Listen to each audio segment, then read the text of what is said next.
Hi, I'm Michael Scott.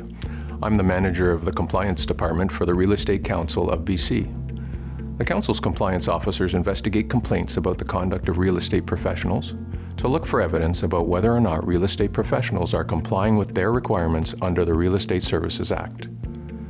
One of the requirements is that before a real estate professional can represent two separate clients in the same transaction, they have to make a disclosure to their clients about the risks. I'm here today to talk to you about that disclosure form. It's called the Disclosure of Risks Associated with Dual Agency. First, let's talk a little bit about why this form was created and why it is important for the real estate consumers to receive it. In 2016, an independent advisory group looked at ways to improve the practice and regulation of real estate in BC. The group was concerned that when real estate professionals represented clients with conflicting interests in the same transaction, like a buyer and a seller, there were increased risks for consumers. The group recommended that the real estate professionals in BC should not represent more than one client in a transaction, so that clients would always receive the undivided loyalty of their real estate professional. Based on this recommendation, BC's Superintendent of Real Estate made a rule banning dual agency. However, the superintendent created an exemption to the rule. When a property is in a remote location that is underserved by real estate professionals and where it would be impracticable for each client to find their own real estate professional to represent them, a real estate professional can represent two clients on the same transaction. But before they do that, the real estate professional must disclose the risk to both clients. The superintendent set out specifically what must be included in the disclosure form and directed the Real Estate Council to develop it. You can find this rule in Section 5-17 of the Real Estate Rules made under the Real Estate Services Act. The disclosure of risks associated with dual agency is a 5-page form that consumers must receive. A separate form must be presented to each consumer you wish to represent in a dual agency relationship. Later in this video, we'll go over some of the situations when consumers must receive this disclosure from a real estate professional. Let's start by taking a look at the form itself. The disclosure of risks associated with dual agency begins with an information piece for consumers called Understand the Risks of Dual Agency. It explains to the consumer that, under the Superintendent's Agency and Disclosure Rules, real estate professionals, licensees, in BC are banned from engaging in dual agency, including representing both the buyer and the seller in a single transaction, representing two separate buyers who each hope to purchase the same property, or representing both the potential tenant and the landlord of the same property. Despite the ban on dual agency, there is a narrow exemption for licensees to practice dual agency if all three of the following requirements are met. The real estate is in a remote location. The location of the real estate is underserved by licensees, and it is impracticable for the parties to be provided trading services by different licensees. The first page also includes a strong recommendation from the Real Estate Council to consumers that they should consider getting sole representation from a real estate professional. Pages 2 and 3 go more in-depth into the risks of dual agency relationship.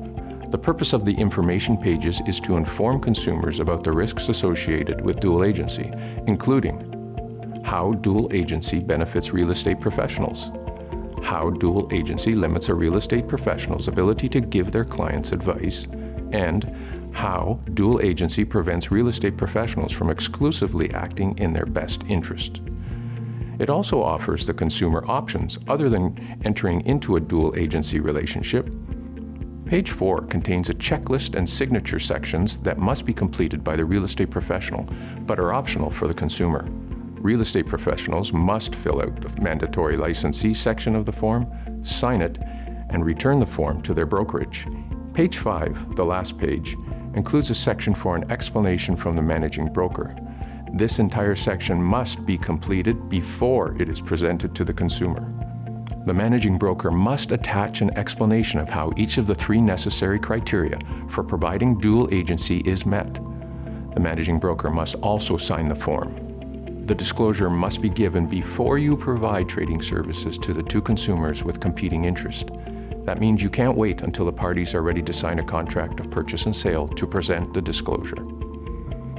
Remember that the purpose of this form is to ensure that the consumers are fully aware of the risks of dual agency and can make a truly informed decision about whether they wish to enter into a dual agency relationship.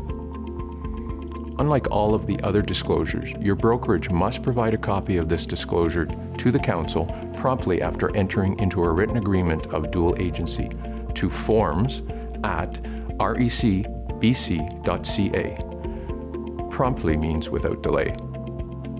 A copy of a disclosure for each consumer you are representing in a dual agency relationship must be sent to Council. And another note, this is a disclosure, not a dual agency agreement. Once both consumers have signed both disclosures, all of the parties need to enter into a written agreement that sets out the modified duties the licensee will provide in a dual agency relationship. The agreement does not need to be sent to Council. Now let's talk about some scenarios where you must give this form to a consumer. We get a lot of questions about the definitions of the 3 criteria for exemption. Remember, the 3 criteria are: the trade occurs in a remote location that is underserved by licensees and where an alternative to dual agency would be impracticable. Impracticable means not capable of being done. Impracticable is different than simply inconvenient. The terms remote and underserved by licensees are not defined in the rules. Council's position is that these terms should be interpreted narrowly and strictly in keeping with the Superintendent's goal of imposing broad restrictions on dual agency. If you are in a small town, you might be wondering about whether you qualify for the exemption. Unless you and your managing broker can make a strong argument that all 3 conditions for the exemption to the rule prohibiting dual agency are satisfied, you should not consider providing limited dual agency.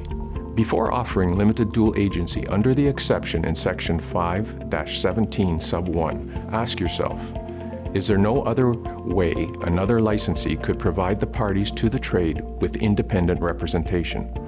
What steps have you taken to satisfy yourself that dual agency is the only available option?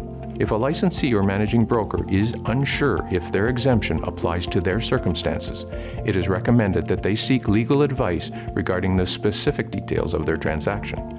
If you have questions about the disclosure requirements introduced by the Superintendent of Real Estate, the Council has lots of information and resources to help guide you. Visit our website at www.recbc.ca to find answers to your questions.